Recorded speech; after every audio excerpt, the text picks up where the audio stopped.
ഉറപ്പുള്ള വലിയൊരു മതിലും ബലമേറിയ ഗോപുരങ്ങളും പണിത് അവർ ദാവീദിന്റെ നഗരത്തെ സുശക്തമാക്കി. മക്കവായരുടെ 1-ാം പുസ്തകം 1-ാം അധ്യായം 33-ാം തിരുവചനം. പ്രിയപ്പെട്ടവരെ, ഇവിടെ ഈ വചനത്തിൽ നിങ്ങൾ ശ്രദ്ധിച്ചോന്ന് അറിഞ്ഞുകൂടാ, 2 കാര്യങ്ങൾ പറയുന്നുണ്ട്. 1, ഉറപ്പുള്ള വലിയൊരു മതിൽ, അതിൽ ഉറപ്പ് നമുക്കെടുക്കാം. 2, ബലമേറിയ ഗോപുരങ്ങൾ, അതിൽ ബലം എന്ന വാക്ക് നമുക്ക് എടുക്കാം. അപ്പൊ 2 കാര്യങ്ങളാണ്. ഏതൊക്കെ? ഉറപ്പ്, ബലം. നമ്മുടെ ജീവിതങ്ങളിൽ ഈ 2 കാര്യങ്ങൾ ഉണ്ടെങ്കിൽ നമ്മൾ ഒരിക്കലും വഴിതെറ്റി പോവുകയില്ല, നമ്മൾ വിശ്വാസത്തിൽ നിന്ന് അകന്നു പോവുകയില്ല. എന്താണ് ഉറപ്പ്? നമുക്കെല്ലാവർക്കും ഓരോ നിലപാടുകളുണ്ടല്ലേ.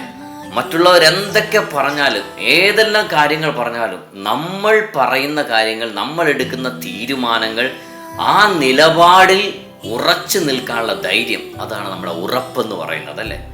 നമുക്കൊരു ഉറപ്പുണ്ടാവണം. നമ്മൾ പലരോടും ചോദിക്കും, നിനക്ക് ഉറപ്പുണ്ടോ അല്ലേ. ഉറപ്പില്ലാത്തവര് എപ്പോഴും ചേമ്പലയിൽ വെള്ളം ഒഴിക്കുന്നത് പോലെയാണ്, അതങ്ങ് പോകും, ഒരിടത്തും അവരെത്തില്ല. അപ്പൊ ജീവിതത്തിൽ ഉറപ്പുണ്ടാകണം. എങ്ങനെ? പറഞ്ഞ കാര്യം അതങ്ങനെ തന്നെ ആവണം. അണുവിട വ്യതിചലിക്കരുത്. തവളയെ പോലെ വെള്ളത്തിലും കരയിലും നിൽക്കരുത്.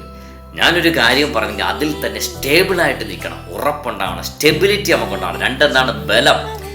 എന്തിനാണ് ബലം നമ്മുടെ ജീവിതത്തിൽ വേണ്ടത്? പ്രിയപ്പെട്ടവരെ, പാപം പെരുകി ഈ ലോകത്ത്, തിന്മ നിറഞ്ഞ ഈ സാഹചര്യത്തിൽ നമ്മുടെ മുൻപിൽ നമ്മൾ വീണുപോകുമെന്ന് പറയുന്ന കാര്യങ്ങൾ, അല്ലെങ്കിൽ പിശാച് നമുക്ക് വേണ്ടി ഒരുക്കുന്ന കെണികളിൽ നോ പറയുവാനുള്ള ബലം നമുക്കുണ്ടാവണം അല്ലേ. ചിലപ്പോൾ ഫ്രണ്ട്സിലൂടെ ആയിരിക്കാം നമ്മളെ വീഴ്ത്താൻ വേണ്ടി പോകുന്നത്. നമ്മൾ മദ്യപാനം നിർത്തിയ ഒരു വ്യക്തിയായിരിക്കും. അപ്പോൾ ഫ്രണ്ട്സ് വിളിച്ചോടെ നീ വരണം പറഞ്ഞു, ഞാൻ ഡ്രിങ്ക്സ് യൂസ് ചെയ്യുന്നത് നിർത്തി, അത് കുഴപ്പമില്ല, നീ അവിടെ വന്ന് ഇരുന്നാൽ മതി, ഞങ്ങൾ കഴിച്ചേക്കാം. പ്രിയപ്പെട്ടവർ, അങ്ങനെ ചെന്നു അവിടെ നിന്ന് കൂട്ടുകാരുടെ നിർബന്ധം കൊണ്ട് വീണ്ടും കുടിച്ചു, പഴയതിനേക്കാൾ കുടിയാനായി. കണ്ടോ? അപ്പോൾ എന്താണ്?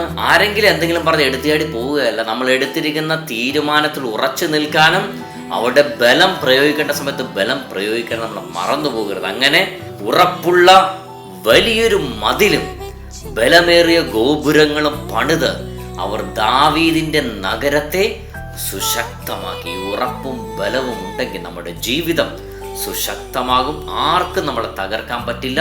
1 മക്കവായരുടെ 1-ാം പുസ്തകം 33-ാം തിരുവചനം നമ്മുടെ എല്ലാവരുടെയും ജീവിതങ്ങളിൽ മാംസം ധരിക്കട്ടെ. കർത്താവ് എല്ലാവരും സമൃദ്ധമായി അനുഗ്രഹിക്കട്ടെ. ആമേൻ.